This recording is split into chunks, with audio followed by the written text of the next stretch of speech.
नमस्ते दोस्तों, आशा करता हूँ आप सभी अच्छे होंगे। दोस्तों आज फिर से आपका स्वागत है GK and GS classes bye CP Rawat. तो दोस्तों आज हम ब्लेड के बारे में पढ़ेंगे, ब्लेड क्या होता है दोस्तों। तो क्लास स्टार्ट करने से पहले आपसे एक गुजारिश है कि दोस्तों अगर आपने हमारे चैनल को सब्सक्राइब नहीं किया तो मेरे चैनल को सब्सक्राइब कर लीजिए और बेल आइकन को दबा दीजिए, जिससे हर वीडियो की नोटिफिकेशन में दोस्तों आपको मिलती रहे।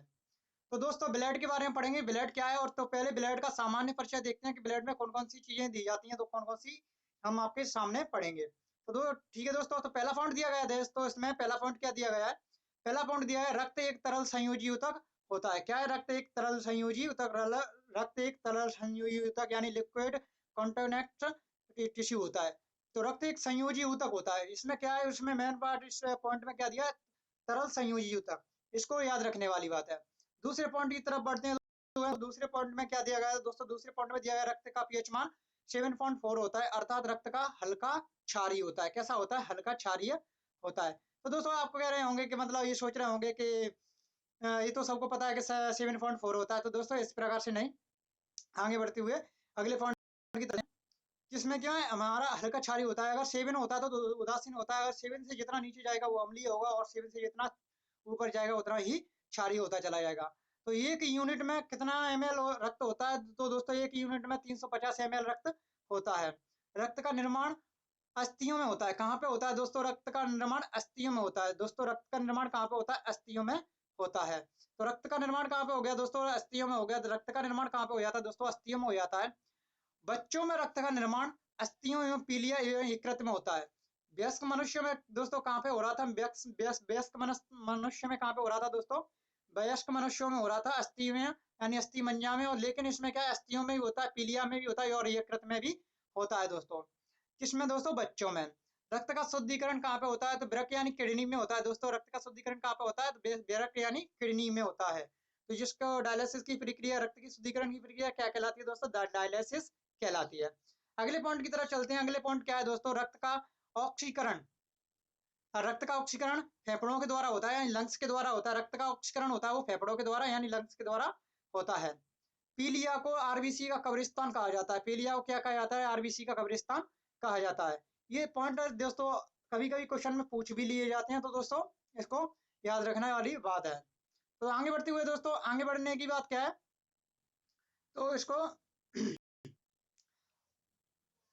हाँ आगे बढ़, रक्त में हेपरिन एंजाइम पाया जाता है दोस्तों। इसका अगला पॉइंट क्या दिया है? अगला पॉइंट दिया है रक्त में एक हेपरिन एंजाइम पाया जाता है। हेपरिन एंजाइम क्या करता है दोस्तों? रक्त में एक हेपरिन एंजाइम पाया जाता है जो प्रतिस्कंदक यानी प्रतिस्कंदन यानी उसको जमने नहीं देता। रक्त को क्या है दोस्तों? जमने नहीं देता है।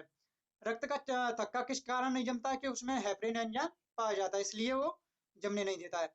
तो हेपरिन का निर्माण कहाँ पे होता है? तो दोस्तों हेपरिन का निर्माण होता है अपना, हेपरिन का निर्माण कहाँ पे होता है? हेपरिन का निर्माण लीवर में होता है। कहाँ पे होता है दोस्तों? लीवर में होता है। हेपरिन का निर्माण कहाँ पे होता है? तो लीवर में होता है दोस्तों। आगे बढ़ते हुए दोस्तों एक अगला पॉइंट दिया गया है इसमें।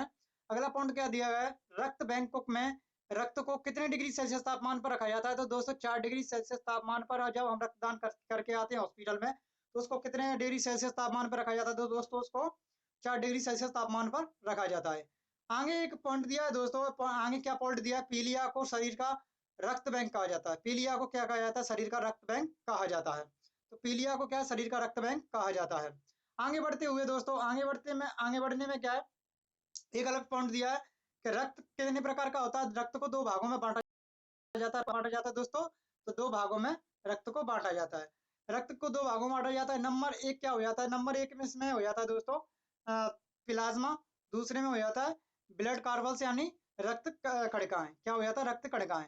तो दोस्तों पहले भाग में क्या होता है? प्लाज्मा होता है। दूसरे भाग में रक्त कणिकाएं हो जाती है। इसी प्रकार से दोस्तों डिटेल्स में पढ़ेंगे। और सामान्य परिचय दे रहा, अभी सामान्य परिचय था, लेकिन यहाँ से क्या दोस्तों एक अलग चैप्टर हो गया, यानी ये रक्त का खंडन किया जाएगा कि किस प्रकार से क्या होता है। तो देखो दोस्तों, अब देखते हैं। अगर वीडियो अच्छी लग रही हो तो दोस्तों मेरी वीडियो को लाइक और देना, और लाइक से आपका मोटिवेशन मिलता है हमें। तो दोस्तों पहले हमने क्या दिया? प्लाज्मा। प्लाज्मा के बारे में पढ़ेंगे डिटेल्स में कि प्लाज्मा क्या होता है। तो प्लाज्मा रक्त का लिक्विड पार्ट होता है। क्या होता है दोस्तों? लिक्विड पार्ट होता है, यानी तरल तरल पार्ट होता है। लिक्विड पार्ट होता है जो कुल 55% पाया जाता है। कितना पाया जाता है दोस्तों? 55% होता है। पूरे रक्त का जो शरीर में हमारे रक्त होता है उसका कितना परसेंट होता है? 55% होता है दोस्तों।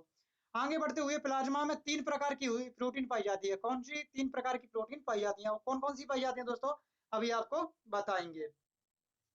तो नंबर 1 प्रोटीन पाई जाती है दोस्तों, एल्बुमिन प्रोटीन पाई जाती है। ये अंडे में पीतक का निर्माण करती है। ऐसा नहीं देखो दोस्तों कि हमारे शरीर में अंडा नहीं होता है, तो अंडे का मतलब नहीं है, लेकिन सभी जो प्रोटीन पाई जाती है उनमें क्या है, पीतक का निर्माण करती है। एक होती है ग्लोबुलिन प्रोटीन होती है, ये प्रोटीन प्रतिरक्षा प्रदान करती है। तो दोस्तों ये प्रतिरक्षा प्रदान क्या होती है, जिससे रोगों से रक्षा प्रदान करना ही प्रतिरक्षा प्रदान होता है। तो मतलब जो रोग होते हैं उनसे प्रतिरक्षा यानी ये होती है, तो प्रतिरक्षी प्रदान निर्माण करती है, प्रतिरक्षी पदार्थों का निर्माण करती है। अब दोस्तों आगे बढ़ती हुई जो क्या है, तीसरा दिन नंबर दिया है प्लाज्मा में जो प्रोटीन थी, और 3 प्रकार की प्रोटीन थी उसमें दिया है फेब्रोनोजिन फेब्रोनोजिन प्रोटीन होती है, फेब्रोनोजिन प्रोटीन होती है, ये रक्त के थक्के का निर्माण करती है। अगर ये प्रोटीन हमारे शरीर में नहीं होगी तो दोस्तों रक्त का थक्का नहीं जमेगा। अगर प्लाज्मा में से देखो दोस्तों ये क्वेश्चन हाँ पॉइंट भी दिया है कि प्लाज्मा में से अगर फेब्रोनिन प्रोटीन को निकाल दिया जाए तो बचा हुआ पदार्थ सीरम कहलाता है। क्या कहलाता है दोस्तों? फेब्रिन प्रोटीन को निकाल दिया जाए तो बचा हुआ पदार्थ क्या कहलाता है? सीरम कहलाता है, सीरम कहलाता है। जैसे दिया गया plasma minus for for fibrinogen protein को निकाल दिया जाए और तो क्या बचेगा? बराबर क्या हो जाएगा? सीरियम बन जाएगा। इसी प्रकार से आगे बढ़ते हुए दोस्तों अगले पॉइंट की तरफ चलते हैं। अगला पॉइंट क्या था? तो उसमें दो प्रकार का मतलब ब्लड दिया था, तो रक्त कणिकाएं। अब प्लाज्मा को तो हमने पढ़ लिया, तो अब रक्त कणिका के बारे में पढ़ेंगे, कौन कौन सी रक्त कणिकाएं होती हैं। तो रक्त कणिका यह ब्लड कार्बल्स में दिया है दोस्तों के ब्लड कार्बल्स में क्या दिया है कि रक्त कणिका का सॉलिड पार्ट्स, कौन सा पार्ट दोस्तों? Solid part. सॉलिड पार्ट यानी जो ठोस पदार्थ होता है वो सॉलिड पार्ट कहलाता है। सॉलिड पार्ट रक्त कणिका का सॉलिड पार्ट है। सॉलिड पार्ट में जो कुल रक्त का कितना होता है 45 45% ये हो जाता है दोस्तों। ये 3 प्रकार